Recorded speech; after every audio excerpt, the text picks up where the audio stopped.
Este texto refere-se à pesquisa Levantamento Diagnóstico de Ações Municipais em Assessoria Técnica para Habitação de Interesse Social, ATIS.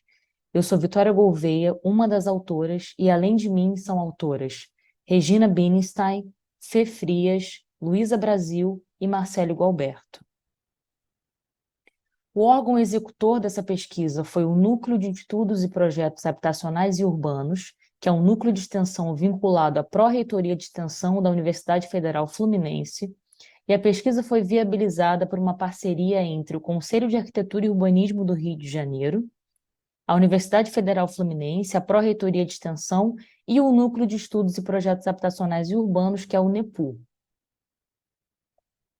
O recorte territorial utilizado foram 4 municípios da região leste fluminense, no estado do Rio de Janeiro, Niterói, São Gonçalo, Itaboraí e Maricá, como está demonstrado no mapa. E como recorte temporal, nós usamos o ano de 2008, que foi o ano da aprovação da Lei Federal número 11.888, e a partir disso, identificamos e analisamos ações de assessoria técnica em habitação de interesse social e quais foram os obstáculos, as dificuldades e as potencialidades dessas ações nos municípios citados.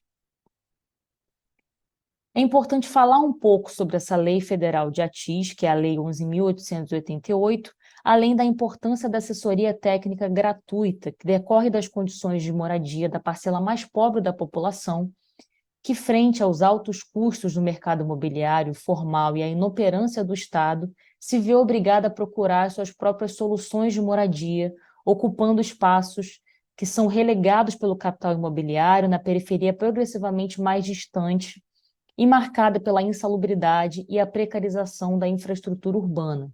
E diante desse cenário, fruto da luta do movimento popular, do direito à terra e à moradia digna, e a luta também dos arquitetos e urbanistas engajados nesse tema, foi aprovada em 2008 a Lei número 11.888. Porém, essa lei tem um texto bastante sucinto que abre margem para diversas interpretações, não especificando se essa atividade deve envolver uma equipe interdisciplinar e quais são as condições para o desenvolvimento dessas ações de assessoria técnica. E aí é importante distinguir as abrangências. Assessoria técnica pode ser individual ou coletiva.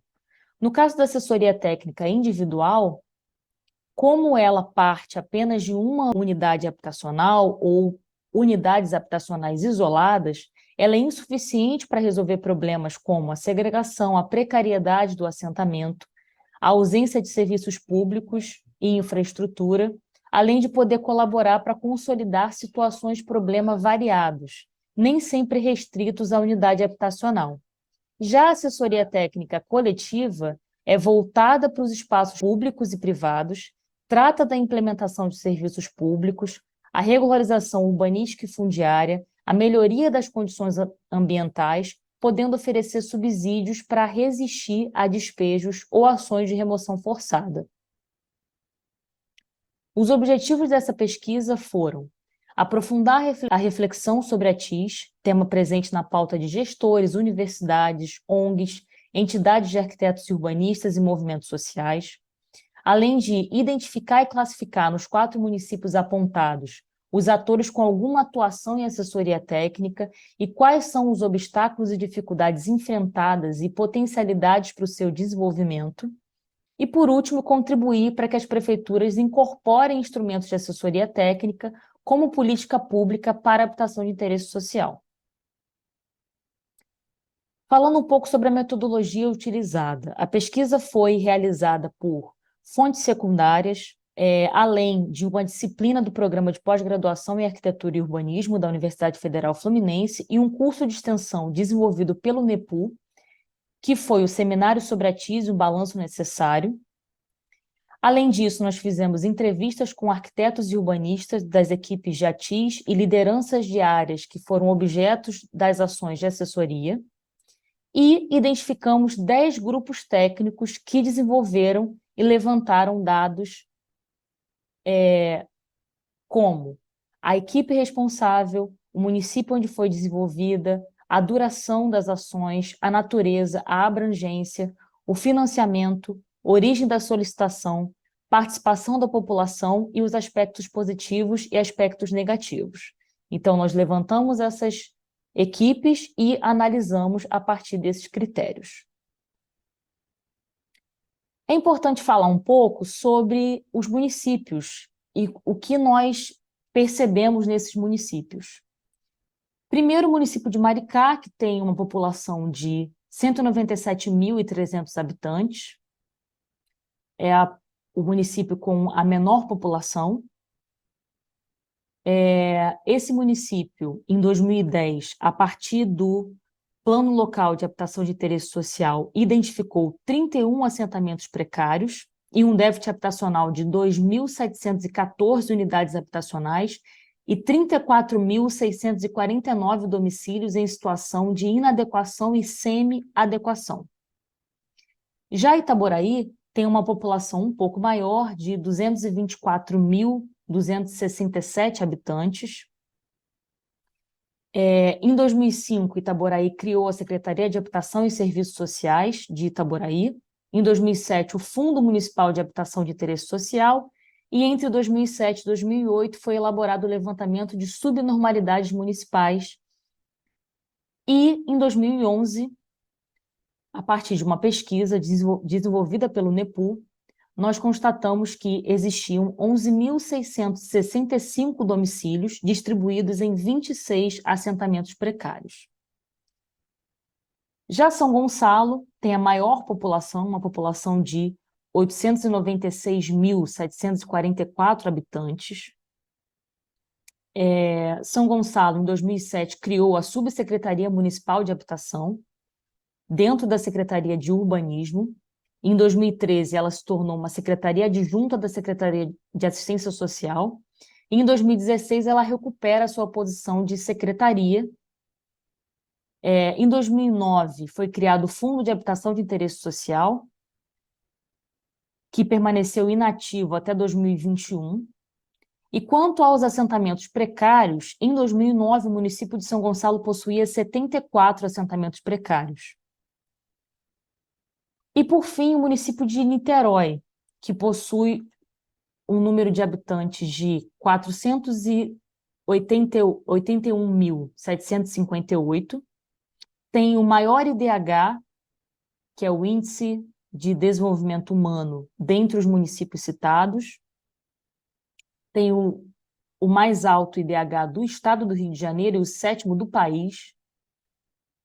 Em fevereiro de 2003, Niterói criou a Subsecretaria de Habitação como parte da Secretaria de Urbanismo, que depois se transformou na Secretaria Municipal de Habitação e Regularização Fundiária em 2009.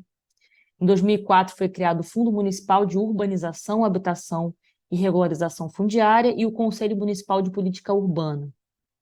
Em 2021, foi desenvolvido um Plano Municipal de Regularização Fundiária da cidade, que identificou que 36,9% da população vivia em 206 assentamentos precários.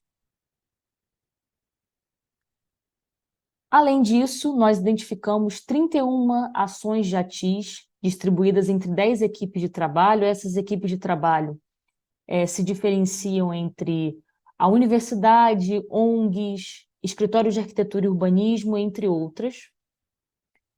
Em sua maioria, essas equipes eram formadas por profissionais de diversas áreas, atuando de forma interdisciplinar nas comunidades, não se restringindo às áreas de arquitetura e urbanismo e engenharia, conforme é mencionado na lei de ATIS, mas compreendendo também áreas como serviço social, geografia, comunicação social, entre outras.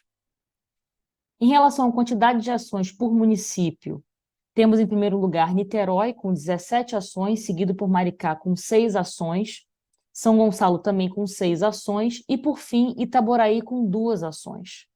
Quanto à categoria dessas ações, há uma predominância de ações de urbanização, com 15 casos, seguida por 12 ações de melhoria habitacional, 10 de regularização fundiária, 8 de assessoria em processos de luta e 3 de produção habitacional, considerando que algumas ações possuem mais de uma natureza. A maioria desses casos tem uma abrangência coletiva, que nós já explicamos anteriormente, e assim trata do assentamento como um todo. mesmo naqueles casos em que o processo de titulação é individual. Apenas 2 casos tiveram foco apenas na unidade habitacional. Com relação ao financiamento das ações, 13 dessas ações foram desenvolvidas sem qualquer aporte de recursos, isto é, foram realizadas por equipes voluntárias e também não tiveram fundos para sua implementação. Dentre as ações remuneradas, as fontes de financiamento foram ou o governo municipal ou o governo federal, ou a partir de cooperações de origem privada e bolsas de extensão. E quanto à origem da ação, a grande maioria teve como solicitante a própria população e teve um pequeno número que teve a solicitação partindo do governo municipal, universidades e outros órgãos públicos. No caso da maioria das ações, elas foram desenvolvidas por meio de processos participativos, com diálogo entre a equipe técnica e os moradores através de assembleias de discussão coletiva das propostas. Com relação aos aspectos positivos e negativos, as equipes entrevistadas apontaram uma variedade de bons exemplos, mas também de problemas. Destacaram como boas experiências a participação das famílias nos processos, a mobilização das universidades e, em alguns casos, o apoio do poder público.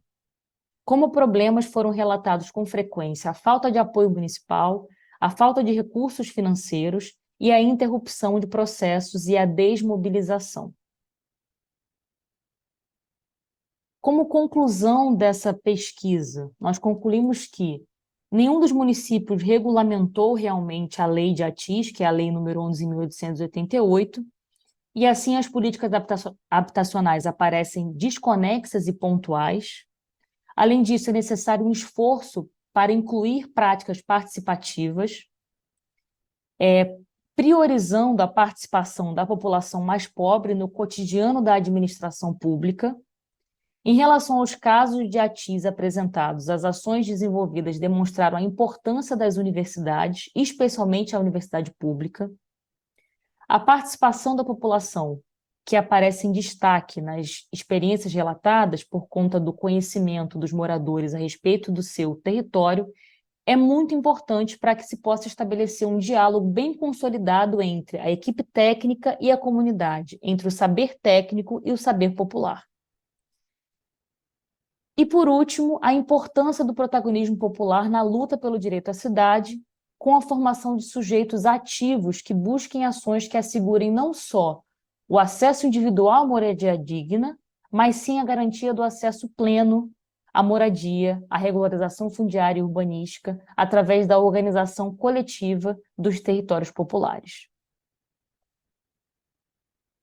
E é isso. Esta é a bibliografia utilizada neste trabalho.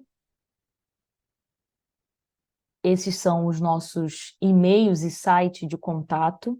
Nós agradecemos.